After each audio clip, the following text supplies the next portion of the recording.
somehow other teams like your mystery box, and they would rather pick the mystery box than the proven commodity. Hello. Welcome to another episode. So, Cornback Kings Talk. I'm your host, Reed. And it is time for That's So Kings, the podcast. And let's hop into this Podcast. for real. Hello, and welcome back to another episode of That's So Kings, the podcast. A podcast where we talk about Kings hockey most of the time. I'm your host, and today we're looking at the top 5 significant Kings in the 2010s era.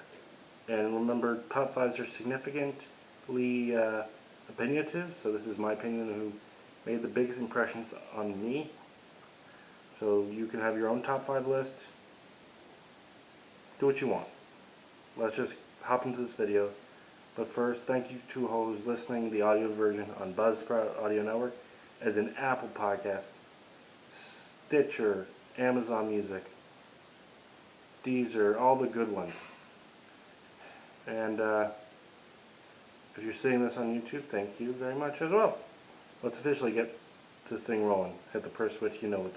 For forward core, it's pretty simple. You got Kopitar, that's obvious. You got Carter, that's obvious.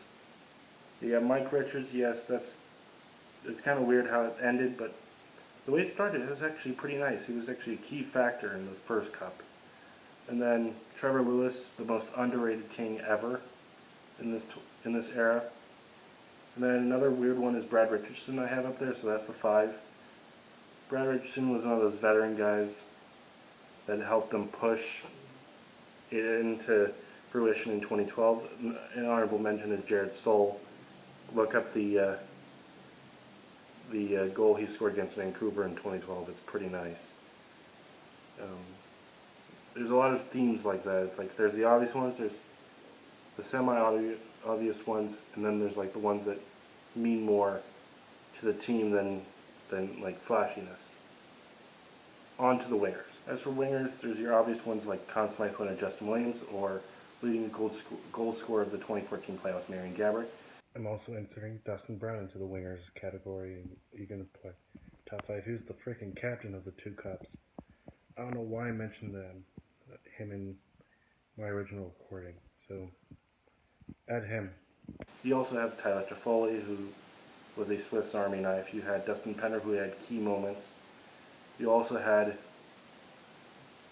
Alex Iafallo, who is basically a new version of that, but with lots of speed. And he's in this list because I think as of right now, as the immediate future, he's the first-line left winger, which is pretty impressive being an undrafted free agent, but he's earned that. There's also Tanner Pearson, who, like Toffoli and Carter, made that 70s line that may never be replicated because Toffoli's now in Montreal, Carter's still here, and Pearson is still in Vancouver. And then the last one is more of a heart and soul guy, Kyle Clifford, who's now with St. Louis. And he was amazing.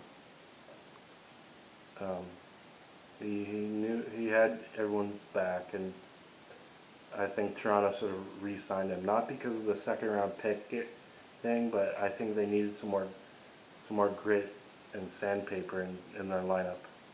As for the defensemen of D, you got your obvious ones, Drew Doughty, you got Jake Muzzin, you got Alec Martinez, and then you have some weird ones.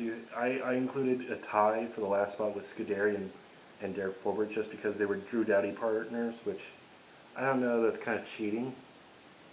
But I also have Sean Walker, who could be like the next second pair right D that we need and we've lacked since another name that's going to come up soon.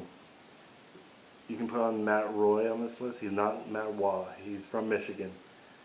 He's been solid, and he even received a Calder vote. Respect. The one I'm saving for last is obviously Slava Voinov. And Slava Voinov happens because, Russia deported. We don't talk about him anymore. So, and I think with Slava Voinov's departure, that's is the unofficial beginning of the end, but I say the unofficial beginning of the end was when we signed Gabbert to that extension. But that's hindsight. He's in Ottawa doing something. Why am I talking about forwards and waxing poetically? On to the last topic, the goalies. The goalies, there's only one obvious, and that's Quick, of course. I'm surprised he didn't get a Vezina during the prime run, and yeah, shame. The other one is a couple ones that are like as sentimental as Ben Scrivens and Peter Budaj. They came in a couple years, 2 separate years where Quick was hurt, and stable the plane, as you will, just keeping it afloat. There's also Jonathan Bernier, who was the backup in 2012. Rarely gets talked about, and it's a good trade package that got us some components got us Marian Gaborik. There's also Martin Jones, he's declined fast in San Jose. He was Quick's backup in 2014 to whenever the Milan Lucic deal was happening. So he was there, and he was actually really good. He could have pushed Quick for the starter, but we obviously chose Quick to be our starter long term, not because of money reasons, but it's just a proven track record than the unknown. And somehow other teams like your mystery box, and they would rather pick the mystery box than the proven commodity. Oh, that's my top 5. What are your top 5? That is the end of this video. Thank you all for watching. Click like if you like this video if you're on YouTube. Hit subscribe if you're on YouTube. Share this video if you're on YouTube, if you're with all your friends. If you're on the audio network, give us a rating. Keep following us whatever platform you're on. We thank you gratefully, and hopefully I find a new fun video. And yes, I did make a list, but the video's over, and I can erase that now. I'll see you in another video. Goodbye.